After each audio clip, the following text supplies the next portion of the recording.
बोलो जयकारा बोल मेरे श्री गुरु महाराज की जय। सभी गुरुमुख प्रेमियों से सप्रेम जय सच्चिदानंद। वंदो चरण सरोज गुरु मुद मंगल आगार। जहि सेवत नर होत हैं भव सागर से पार। गुरु जी के सुमिरन मात्र से नासत विघ्न अनंत। तासे सर्वारंभ में ध्यावत हैं सब संत। इस संसार में आकर जिसने भी अपने एक इष्टदेव संत सतगुरु की प्रसन्नता प्राप्त कर ली, एक अपने इष्टदेव सतगुरु की सेवा पूजा कर ली, तो समझो उसने भक्ति के सभी साधन पूरे कर लिए।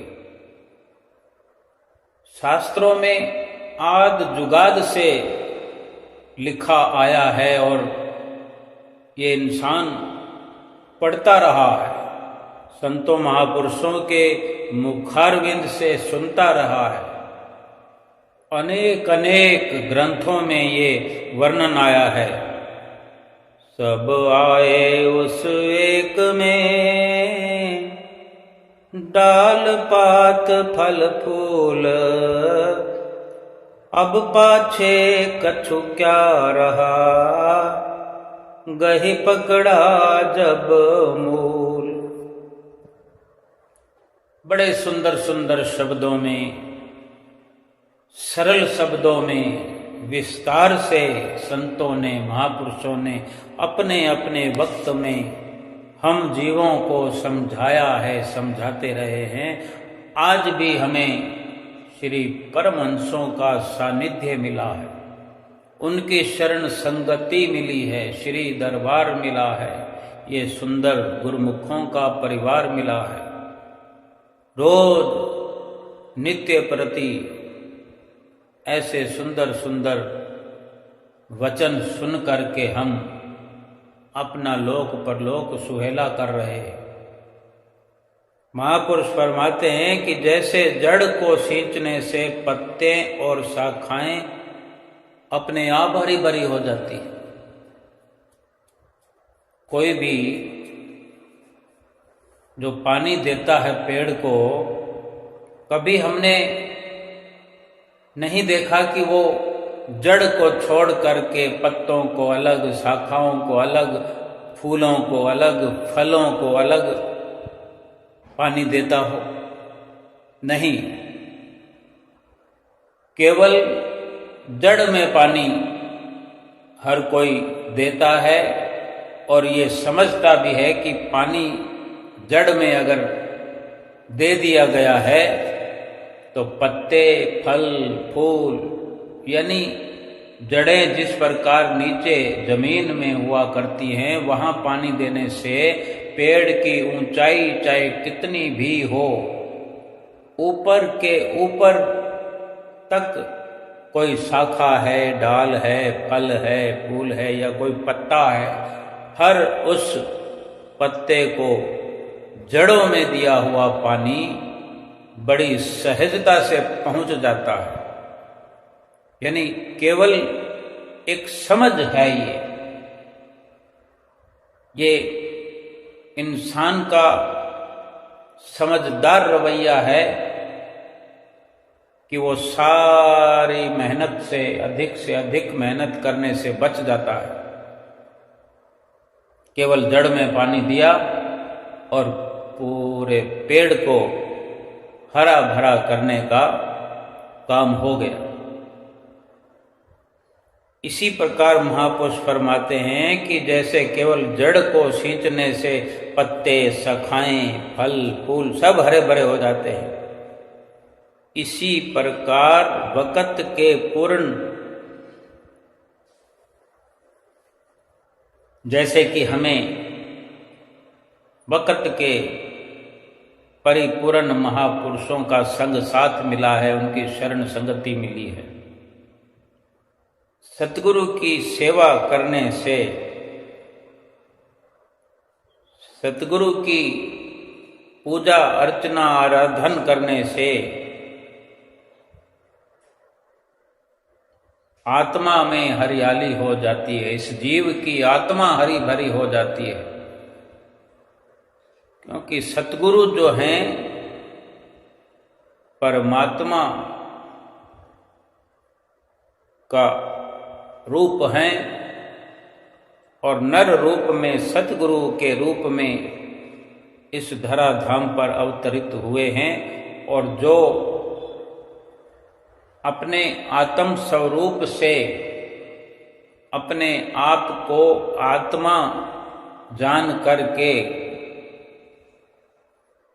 और सतगुरु को परमात्मा जान करके पूजा अर्चना करता है, उस गुरुमुख की, प्रेमी की, उस सेवक की आत्मा हरी भरी हो जाती है।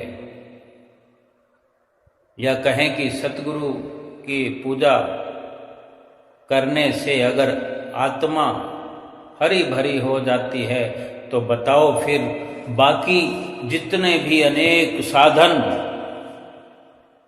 किए जाते हैं, मकसद तो उनका यही होता है। लेकिन क्या उन सभी साधनों को करने की भी जरूरत बाकी रह जाती है? अगर सतगुरु को हमने प्रसन्न कर लिया, सतगुरु की पूजा आराधना कर ली, फिर कोई साधन बाकी नहीं रह जाता। क्योंकि सभी कुछ, जैसे अक्सर हम सुना करते हैं, गाने वालों ने गाया है कि सारे तीर्थ धाम आपके चरणों में, हे गुरुदेव प्रणाम आपके चरणों में। हम क्या गा रहे हैं कि सारे तीर्थ धाम सतगुरु के चरणों में। संत सहजोबाई जी भी कथन करती है, 68 तीर्थ सतगुरु चरण, पर भी होत आनंद, सहजो ऐसा धाम नहीं, सकल अंड ब्रह्मांड। ये वो धाम है सतगुरु के चरण, जो अंडों ब्रह्मांडों में भी कोई ऐसा तीर्थ नहीं है जिसमें स्नान करके जीव अपनी आत्मा को हरा भरा कर ले, अपनी आत्मा को पाक साफ कर ले, अपनी आत्मा को खुशहाल कर ले। वो केवल सतगुरु के चरणों का ही तीर्थ है, सतगुरु के चरण ही ऐसा धाम है। अनेक अनेक प्रकार से वर्णन है। महापुरुष फरमाते हैं कि पूर्ण सतगुरु का दर्शन तुम्हारी चिंताओं के पहाड़ को चकनाचूर कर देता है। और कई जगह ऐसा भी वर्णन आता है कि सत्संग वाले स्थान पर जाने की क्या अवस्था है, और सत्संग में जाने का क्या लाभ है, क्या प्रभाव है। महापुरुष फरमाते हैं, हर स्थान का अपना अपना प्रभाव होता है। जैसे कोई मदिरा शराब का कोई ठिकाना है, अगर वहाँ चले जाओ तो वहाँ उसी प्रकार के लोग इकट्ठा होते हैं, नशा करने वाले, शराब पीने वाले, मदिरा सेवन करने वाले, उन्हीं लोगों की संगत होगी। और वहाँ वही वस्तु मिलती है, नशा करने वाली। तो नशा करने वाले या बिना नशा करने वाले भी उस जगह पर जाएगा तो कभी ना कभी उस नशे का आदि हो जाएगा, उस संगत का असर हो जाएगा, उस जगह का असर हो ही जाएगा। हर स्थान का अपना अपना प्रभाव होता है। अगर कहीं जुआ चल रहा होता है वहाँ कोई जाने लगे, एक दिन जाएगा, दूसरे दिन जाएगा, तीसरे चौथे दिन जाएगा, तो उसका भी मन करेगा कि मैं भी ये जुआ खेलूं, मैं भी दाव लगाऊं। अगर वो किसी को हारता हुआ भी देखता है, जीतता हुआ भी देखता है, कोई जीत रहा है, कोई हार रहा है, या एक ही व्यक्ति कभी हारता है कभी जीतता है, तो उसको हार का सबक नहीं याद रहता, जीतने का लालच हो जाता है, और वो भी कोई ना कोई ऐसा चक्कर चलाता है कि वो भी बाजी लगा देता है, दाव लगा देता है। बल्कि जुआ खेलने वाले ऐसे स्तर पर पहुंच जाते हैं कि अपने मकान बेच देते हैं, घर का सब सामान बेच देते हैं और वहां जाकर दाव लगाते हैं और सब कुछ हार जाते हैं। ऐसे ही नृत्यशाला है जहाँ पे नाच गाना होता है, तो वहाँ का अपना प्रभाव है, वहाँ का अपना बुरा प्रभाव है जो इस जीव पर पड़ता ही पड़ता है। ऐसे ही सत्संग का स्थान है जहाँ पर रोज सत्संग होता है। सत्संग के पावन वायुमंडल का प्रभाव अगर कोई वहाँ पर जाता है तो वो असर भी पड़ेगा ही पड़ेगा। जिसको सतगुरु की संगत मिल गई है, जिसको सतगुरु का संग मिल गया है, सतगुरु के चरणों में जिसको ठिकाना मिल गया है, उसने तो अपने इस जीवन को, बल्कि अपनी आत्मा को हरा भरा कर लिया है, खुशहाल बना लिया है। यूं समझो कि आत्मा को परमात्मा मिल गया है।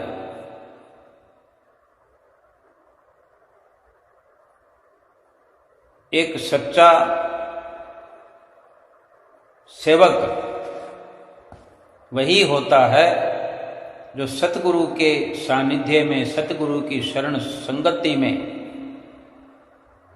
एक प्रकार से त्याग की भावना को लिए हुए सन्यासी बन जाता है। और सन्यासी के दिल के भाव यही होते हैं कि अपना स्वयं का बोझ कभी किसी दूसरे पर नहीं डालता, बल्कि अनेक अनेक दूसरे लोगों का मन का बोझ दूर करने में भी वे समर्थ हो जाते हैं। ये सतगुरु की संगत का प्रभाव होता है कि सतगुरु की संगत में रहने से जीव सन्यासी हो जाता है, परोपकारी हो जाता है, भक्तिवान हो जाता है, शक्तिवान हो जाता है। क्योंकि सतगुरु ही स्वयं इस संसार में अवतरित होकर नाम को जपने की, नाम और सुमरन की जो इस संसार में आकर रीत चलाई है, एक आदर्श बनाया है। आदर्शमयी जीवन इस धराधाम पर आकर के बनाया है और अपने संपर्क में आने वालों को भी नाम जपने की प्रेरणा देकर के वे स्वयं भी नाम जपते हैं और दूसरों को नाम जपाते हैं। वास्तव में वही अपना जीवन सफल करता है जो नाम का सुमरन करता है और दूसरों को भी यही प्रेरणा देता है। लेकिन ऐसा तभी हो सकता है जब इस प्रकार से पूरा पूरा विश्वास सतगुरु के चरणों में हम करें, या जो भी सतगुरु के चरणों में अटल विश्वास करेगा उसी के जीवन में ये सफलता का अवसर प्राप्त होता है। महापुरुष तो जगाते हैं, चेत जा और जाग जा, है जिंदगी 2-4 दिन, कर ले नाम भक्ति की कमाई, संवर जाए तेरा जीवन। विश्वास के बिना ये सफलता कभी किसी को प्राप्त नहीं हुई, क्योंकि विश्वास जब सतगुरु पर हो जाता है कि यही परमात्मा है, यही मुझे भव से पार लगाने वाले हैं, यही आत्मा का कल्याण करने वाले हैं और मेरे लिए ही इस धराधाम पर अवतरित हुए हैं, तब ऐसा विश्वास हो जाने पर उसे और जितने भी साधन हैं, जप तप तीर्थ धाम स्नान, कुछ भी करने की जरूरत बाकी नहीं रह जाती, क्योंकि सभी के सभी तीर्थ 68 तीर्थों का बखान कर दिया है संत सहजो भाई जी ने कि 68 तीर्थ सतगुरु चरण। क्या बाकी रह गया? हम इस दुनिया में आकर के अपनी उम्र में कितने तीर्थ कर लेंगे?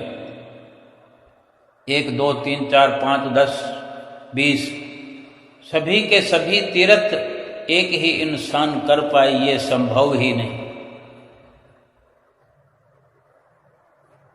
और अगर 10 तीर्थ भी इंसान करे तो सोचो कितना समय लगेगा। और एक तीर्थ अगर एक बार कर लिया तो फिर दूसरी बार दूसरे तीर्थ पर जाने की तैयारी करनी होगी, क्योंकि 68 तीर्थों को जो पार करना है, अगर तीर्थों से बेड़ा पार होना है, आत्मा का कल्याण होना है, तो सभी तीर्थ करने होंगे। और एक तीर्थ होने पर दूसरे की चिंता स्वाभाविक ही है। और फिर कोई पूरे तीर्थ नहीं कर सके तो काम तो अधूरा रह गया। जीवन का भी पता नहीं कितने समय का है। किसी भी प्रकार से 100 साल भी अगर हम जीते हैं आज के वक्त में, तो 100 साल में भी 68 तीर्थ करना संभव नहीं है। अगर कोई कर भी ले तो उसकी कंठस्थता क्या होगी कि 68 तीर्थों पर क्या किया, उनका असर आत्मा तक कब पहुंचेगा? आत्मा का कल्याण उन तीर्थों से कब होगा? क्योंकि तीर्थों का संग तो शरीर ने किया, तीर्थों पर शरीर जाकर के नहाया, होम यज्ञ तप तपस्या ये सब शरीर के द्वारा हुई, आत्मा तक इसका असर कैसे पहुंचेगा? ये युक्ति कौन बताएगा? ये साधन कौन समझाएगा? और फिर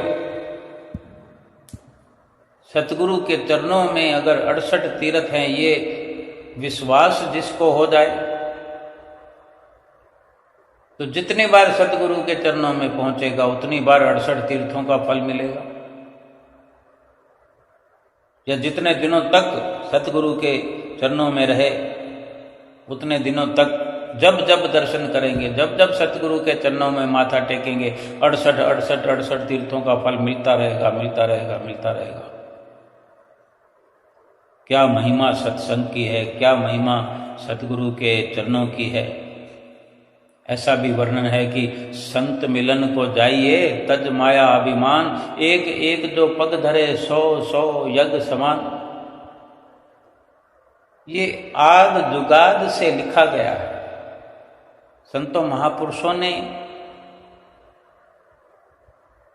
जब से दुनिया बनी है तभी से ये आईना बना दिया है, ये आईना दिखा दिया है।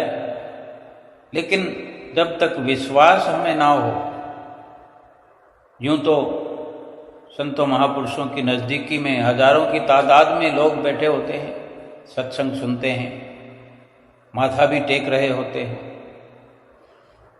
लेकिन विश्वास की अपनी एक अलग ही परिभाषा है। बाहर कुछ और हमारी बातचीत होती है, अंदर हमारा चित्त कुछ और ही खिचड़ी पका रहा होता है। हम अपना खुद समर्थन कई प्रकार से करते हैं। किसी को कहने के लिए कुछ और है, खुद के समझने समझाने का कुछ और है। बेशक कष्ट सहन करके, दुख सहन करके, तन मन धन लगा करके सतगुरु की चरणों में पहुंचते हैं और वहाँ पहुंच करके सब कुछ वही करते हैं जो सब कर रहे होते हैं। लेकिन अगर अंदर से विश्वास नहीं है या अंदर हमारे चित्त में, हमारे अंतर हृदय में हजारों वासनाएं भरी पड़ी है, कामनाएं भरी पड़ी है, अनेकों का दुनिया भर का प्यार भरा पड़ा है, कई प्रकार की साधनाएं किया करते हैं, लेकिन कामनाएं वासनाएं हैं कि अंदर डेरा डाले हुए हैं जो बरसों तक अंतर हृदय खाली ही नहीं होता। और सतगुरु की चरण शरण में पहुंच करके भी अगर सतगुरु के चरणों में विश्वास पक्का नहीं हुआ तो भी स्थिति जस की तस बनी रहेगी। जो सतगुरु रास्ता दिखाते हैं, जो सतगुरु वचन फरमाते हैं, जो नाम की बख्शिश करते हैं, जब तक उस पर अमल नहीं करेंगे, और अमल तब तक नहीं करेंगे जब तक सतगुरु के चरणों में अटल विश्वास नहीं। विश्वास विश्वास की बातें सभी कहते हैं, लेकिन विश्वास का मतलब कोई बिरला ही समझता है। एक दृष्टांत है कि किस प्रकार दुनिया का विश्वास है। एक बार बड़ी दो बिल्डिंगें, जो ऊंची ऊंची बिल्डिंगें हुआ करती हैं, दो बड़ी बिल्डिंगों के बीच में एक तार बंधी हुई है और एक लंबा सा बांस है। अब चाहे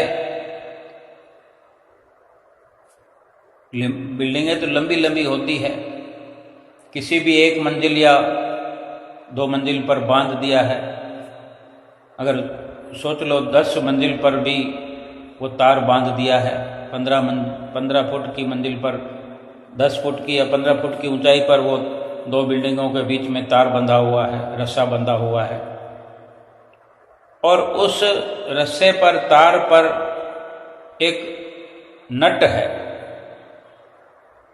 जो उसके ऊपर चढ़ा हुआ है बिना चप्पल के, और बांस अपने हाथ में लिए हुए है, जो आधा इस तरफ और आधा इस तरफ, अपने आप को बैलेंस करने के लिए कि कहीं इधर थोड़ा ऊंच नीच होता है तो उस वाले हिस्से को, कभी इस वाले हिस्से को इधर उधर करके उस रस्सी पर अपने आप को बैलेंस करता है कि कहीं वो गिर ना जाए। और अपने कंधे पर उसने अपना बेटा बैठा कर रखा है। अब 15 फुट की ऊंचाई हो, 20 फुट की ऊंचाई हो, कोई कम तो नहीं है, नीचे गिरे तो चकनाचूर हो जाएगा, या और भी ऊंचाई हो सकती है। ये तो अपने अपने मदारी के, नट के अलग अलग तरह के कारनामे हैं। भाव तो समझने के लिए इतना ही काफी है कि वो क्या समझाना चाहता है और क्या समझ में आता है। उसने अपने ऊपर बेटा बिठा रखा है कंधे पर, और बैलेंस अपने आप को करते हुए उस तरफ से इस तरफ और इस तरफ से उस तरफ की ओर जा रहा है। और नीचे खड़े हुए सैकड़ों लोग अपने सांस को रोक करके देखने का प्रयत्न कर रहे हैं। जब जब वो इधर उधर थोड़ी सी फटकता है, नीचे की ओर झकझोलने लगता है, तो देखने वालों का सांस रुक जाता है, क्योंकि हवा भी चलती है। उस हवा से जूझते हुए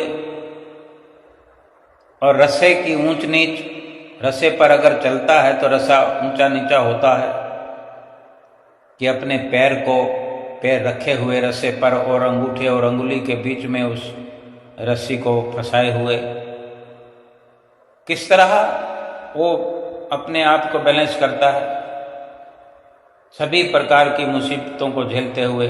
और उसने अपने बेटे को जो कंधे पर बिठा रखा है, उसकी जिंदगी भी दांव पर लगा रखी है। तो इस प्रकार उसने जो अपना कार्य है बखूबी कर लिया।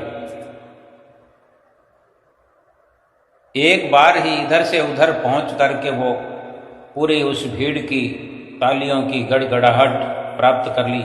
सीटियां बजने लगी, लोग खुशी से उछल पड़े, लोग उस कलाकार की फोटो खींच रहे थे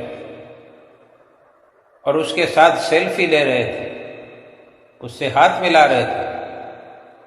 और फिर वो कलाकार माइक पर आया, भीड़ को बोला, क्या आपको विश्वास है कि मैं ये दोबारा कर सकता हूं? तो एक बार काम पूरा हो गया, सबने देख लिया। अनेकों के अंदर ये सवाल आया होगा कि ये तुक्का लग गया है। कोई सोचता है कि ये अभ्यास है, कोई सोचता है कि हाँ ये तो रोज का काम है, ये तो कर ही सकता है। और वो जब पूछता है कि क्या तुम्हें विश्वास है कि मैं ये काम दोबारा कर सकता हूं, तो पूरी भीड़ में से ये आवाज आई कि हाँ पूरा विश्वास है, हम तो शर्त भी लगा सकते हैं कि तुम सफलतापूर्वक फिर से ये सफर तार के ऊपर इस किनारे से उस किनारे पर चल करके कर सकते हो, दोहरा सकते हो। कलाकार फिर बोलता है, पूरा पूरा विश्वास है ना? तो भीड़ बोलती है कि हाँ पूरा विश्वास है। अब माइक में बोल रहा है तो सबको आवाज आ रही है। फिर वो कलाकार बोलता है, ठीक है, अगर आपको विश्वास है तो वहाँ कई बच्चों वाले परिवार भी खड़े होते हैं। कोई अपने पिता के साथ है बच्चा, कोई माता पिता दोनों के साथ है बच्चा, कई छोटे बड़े बच्चे हैं। तब वो कहता है, भाई अब मैं फिर करता हूँ, अगर आपको विश्वास है तो इस बार मैं आप में से कोई मुझे बच्चा दे दे, मैं आप ही में से किसी के बच्चे को अपने कंधे पर बिठाकर फिर मैं इस तार पर पहले की तरह चल करके इधर से उधर पहुंचूंगा। बस इतना कहते ही चारों ओर सन्नाटा छा गया, खामोशी, शांति होगी, सबने चुप्पी लगा ली। तब कलाकार बोलता है, क्या हुआ? अभी तो बड़े दावे बांध रहे थे कि आपको विश्वास है, आपको तो विश्वास था कि मैं कर सकता हूं, फिर डर क्यों गए? असल में आपको विश्वास था कि मैं कर सकता हूं, असल में ये आपका एक विश्वास है। और मुझ में विश्वास है। इन दोनों विश्वास में फर्क है साहब। और यही संत महापुरुषों का कहना है कि सतगुरु ईश्वर का रूप हैं। ये विश्वास है, परंतु सतगुरु में पूरा संपूर्ण विश्वास नहीं कि यही स्वयं परमात्मा है। अगर ईश्वर में पूर्ण विश्वास है तो फिर सोचो चिंता क्रोध तनाव क्यों है। हर इंसान ये विचार करे कि अगर विश्वास पक्का है, विश्वास पूरा है, विश्वास सच्चा है, तो फिर सोचो चिंता क्यों है, क्रोध क्यों है, तनाव क्यों है, कोई दुविधा क्यों है। विचलितता क्यों है, रात और दिन हम दुखों से घिरे हुए क्यों हैं, ये विश्वास नहीं है। विश्वास वो होता है फिर कहीं कोई संदेह नहीं होता। और जहाँ सतगुरु पे विश्वास है, प्रभु पे विश्वास है, ईश्वर पे विश्वास है और ईश्वर प्राण कोई हो गया है जिसने नाम का सहारा लिया है, ईश्वर का सहारा लिया है,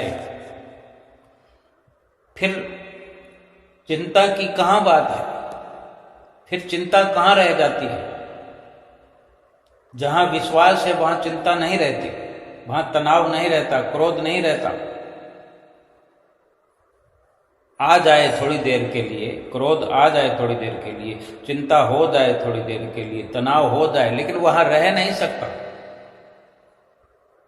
लेकिन हम तो देखते हैं कि चिंताओं से, कलेशों से, तनाव से हम घिरे हुए हैं, कभी खाली होते ही नहीं। ये विश्वास नहीं है। विश्वास से और विश्वास करते हुए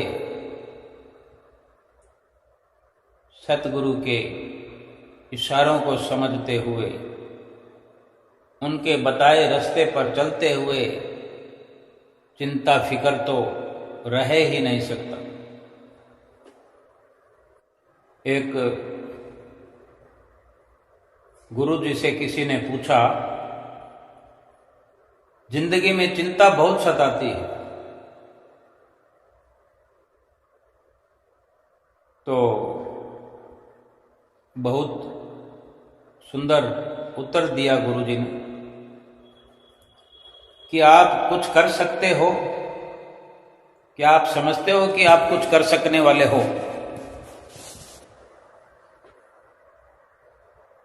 अगर आप कुछ कर सकते हो तो फिर चिंता क्यों करते हो? जब आप कुछ कर ही नहीं सकते तो फिर चिंता से क्या होगा? अगर आप नहीं कर सकते हो तो चिंता क्यों? आप कुछ कर सकते हो तो फिर तो चिंता की कोई बात नहीं, आप कर लो। अगर नहीं कर सकते तो फिर चिंता करने से क्या होना? अगर आपके बस में हो कुछ भी कार्य तो फिर तो चिंता की कोई बात ही नहीं है। अगर आपके बस में है तो चिंता क्यों? और अगर आपके बस में कुछ नहीं है तो भी चिंता क्यों? भाई, अगर चिंता करनी ही है तो करने की करो, यानी अमल करो। सत्संग सुनने का अवसर तो सबको मिलता है, चिंता करना तो सहज है, बड़ी आसानी से हम कर लेते हैं, लेकिन चिंतन करो। महापुरुष फरमाते हैं चिंतन करने की जरूरत है, चिंता करने से काम नहीं बनेगा। वक्त बीता जा रहा है, बस आपको केवल भजन सुमरन करना है। हमें चिंता करने की क्या जरूरत है? आप भजन सुमरण करो, चिंता तो वो ईश्वर करेगा, प्रभु करेगा, सतगुरु करेंगे। शेख फरीद साहब कथन करते हैं कि फिकर करनते बाबरे, जिकर करनते साध, उठ फरीदा जिकर कर, फिकर करेगा आप। कि जो फिक्र करते हैं, जो चिंता करते हैं, वो तो बावड़े हैं, वो पगलाए हुए हैं जो फिक्र करते हैं। फिक्र करने से क्या होगा? क्यों ना उस प्रभु परमात्मा का जिक्र किया जाए, उसका चिंतन किया जाए, उसका सुमरन किया जाए। शेख फरीद साहब कहते हैं कि ए जीव उठ, परमारथ कर, जाग, मोह माया की नींद से जाग और जिक्र कर। जिक्र कर उस भगवान का जिसने जामा दिया इंसान का। उठ फरीदा जिक्र कर, फिक्र करेगा आप। थोड़ी सी समझने की बात है। हम अनेक अनेक साधन करते हैं, चाहे कोई मंदिर में जाता है, गुरुद्वारे में जाता है, कहीं किसी धाम में जाता है, किसी भी प्रकार से जप करता है, तप करता है, साधना करता है, जो भी साधन करता है,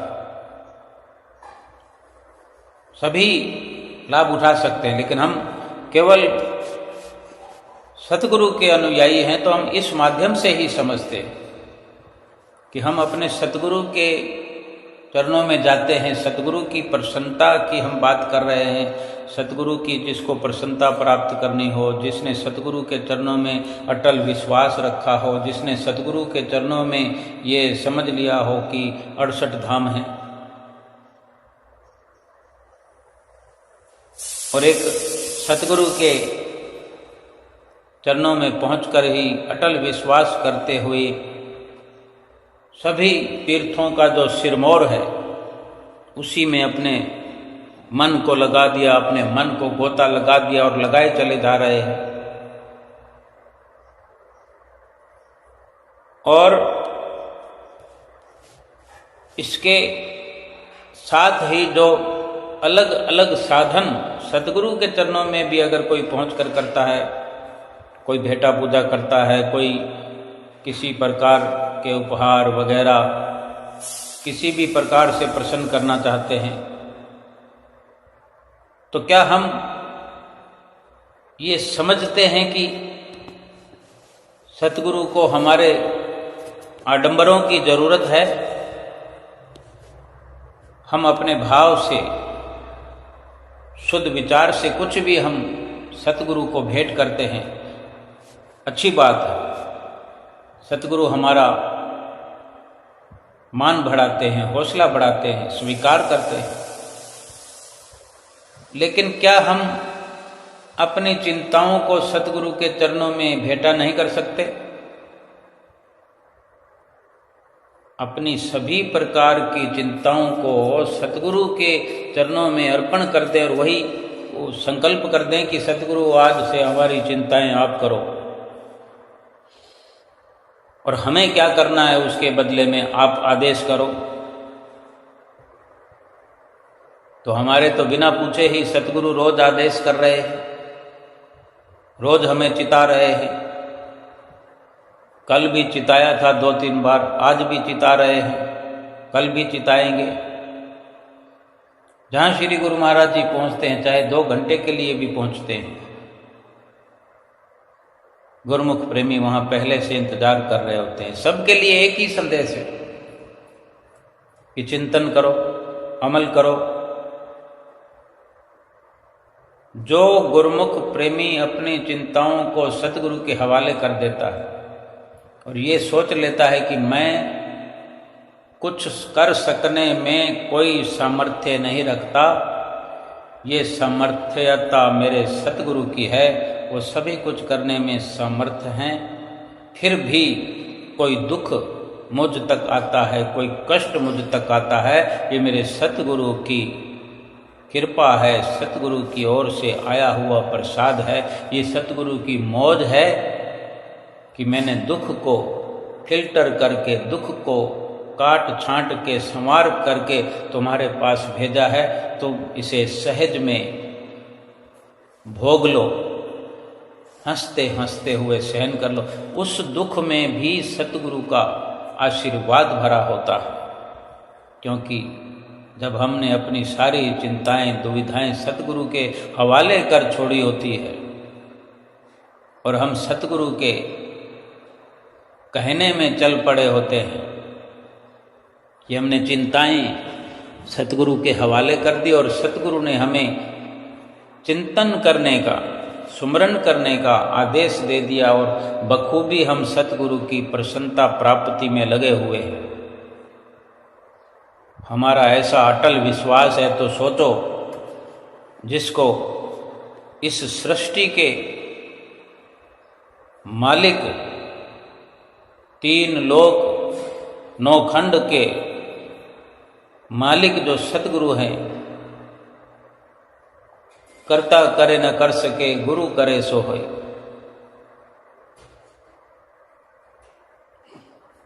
जिसको प्रभु पर विश्वास है, क्या उसको कोई दुख आ सकता है? फिर भी जो सतगुरु की कृपा समझकर, सतगुरु की ओर से आया हुआ प्रसाद समझकर जो दुख भोगते हैं, वो हैं तो अपने ही किए हुए कर्मों के।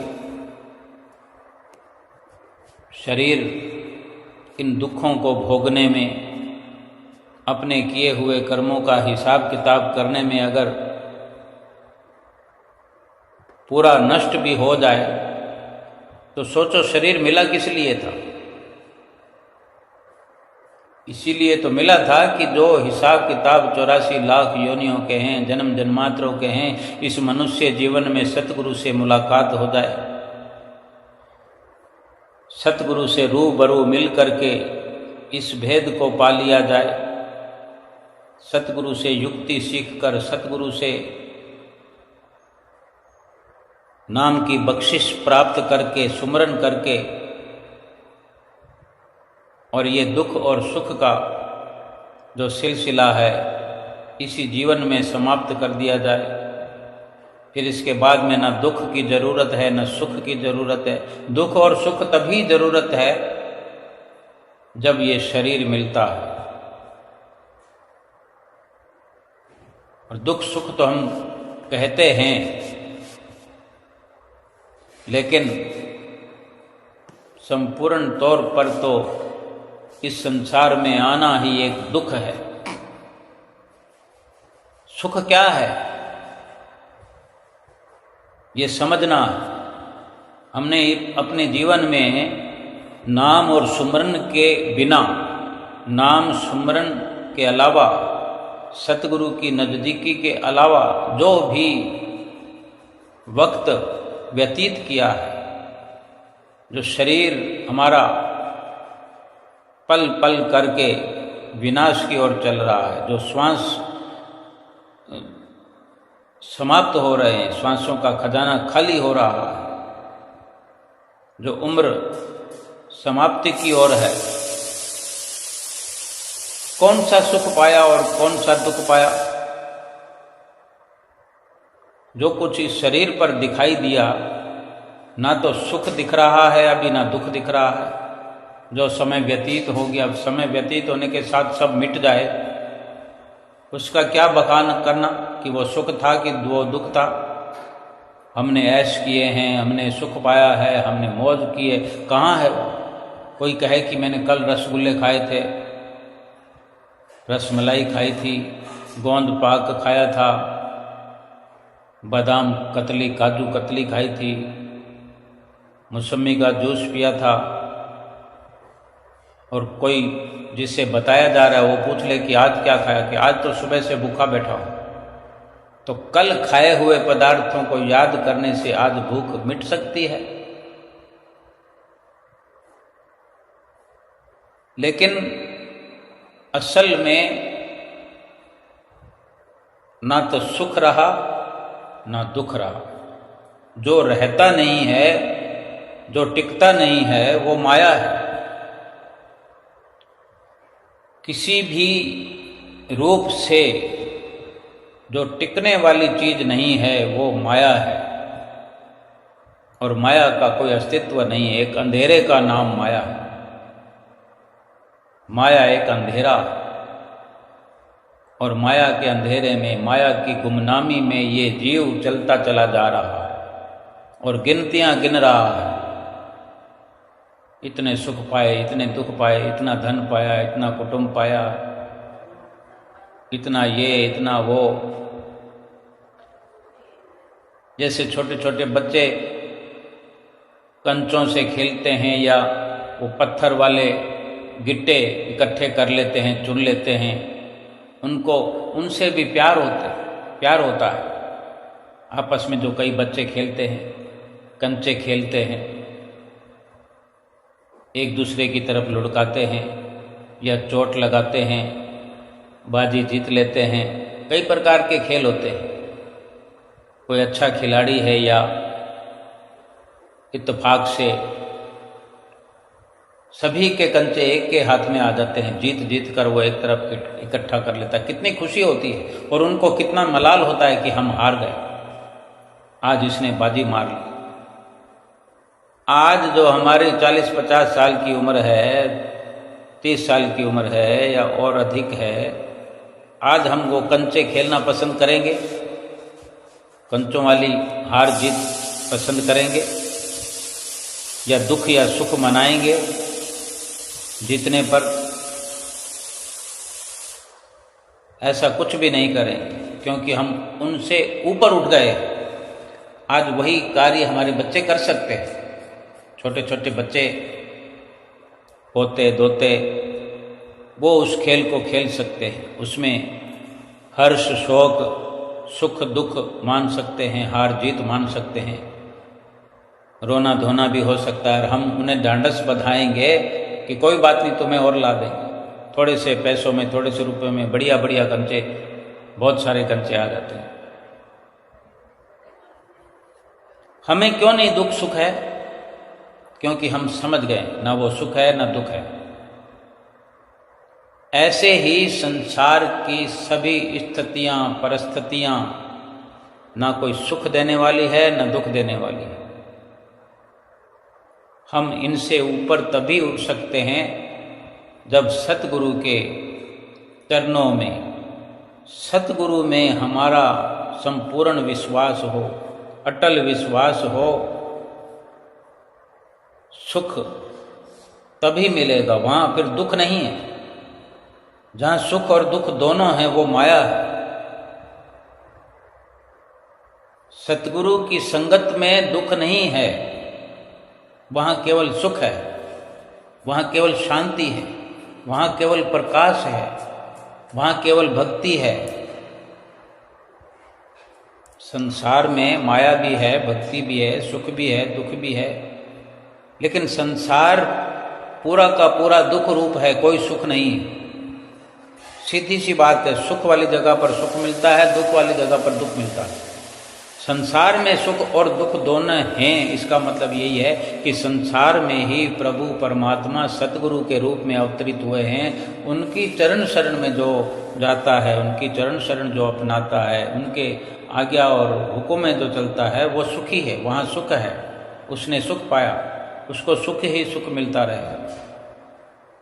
हाँ, जब वहाँ से पीठ करेगा तो फिर सारा संसार है, सारे संसार का असर दुख है, परेशानी है, चिंता है, क्रोध है, नफरत है, ईर्ष्या है, द्वेष है। सतगुरु के चरणों में जिसको अटल विश्वास है, सतगुरु उसके हर वक्त पास है। कुछ समय के लिए एक थोड़ा सब्र करना पड़ता है, धैर्य रखना पड़ता है। जैसे एक माली रोज पौधों को पानी देता है, बगीचे को पानी देता है। जो कोई नई पौध लगाता है तो कभी ना कभी वो पेड़ बनते हैं। कोई बीज बोता है अपने खेत में, बगीचे में, कोई आम का पौधा लगाए, जामुन का पौधा लगाए, कई प्रकार के बीजारोपण होते हैं। तो पानी तो वो रोज देगा ना, गुड़ाई बुड़ाई भी करेगा। कोई जानवर नुकसान ना पहुंचाए, ये भी ख्याल रखना पड़ेगा। लेकिन रोज के रोज वहां कोई फल थोड़ी लगेंगे। मेहनत तो रोज करनी पड़ेगी, लेकिन फल सिर्फ और सिर्फ मौसम, फलों का जब वो फसल पकने का मौसम आएगा, वक्त आएगा, सींचते सींचते सींचते फल देने का जो समय आएगा, फल तो तभी आएगा। तब तक तो धैर्य ही रखना पड़ेगा। इसलिए जीवन में धैर्य रखें। हर चीज अपने समय पर असर दिखाती है।